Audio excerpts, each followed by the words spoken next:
दिवा जेव्हा पेटलेला असतो की नाही तेव्हा वर प्रकाश असतो, पण अंधार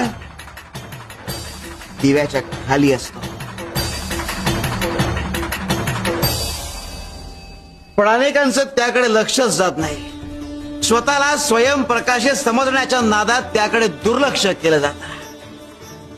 बळा, जर आयुष्यात मोठं व्हायचं असेल तर आधी स्वतःमधले दुर्गुण ओळखता आले पाहिजे, ते सुधारता आले पाहिजे. आणि हे शक्य होतं संस्कारांमुळे, गुरुच्या मार्गदर्शनामुळे. आता प्रत्येक वेळी गुरु तुमच्या सोबत असेलच असं नाही.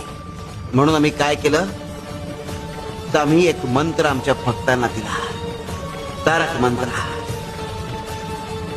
जेव्हा कधी भक्तांच्या मनात भीती असेल तेव्हा जर त्यांनी हा मंत्र वाचला तर त्यांच्या मनातली भीती नाहीशी होईल.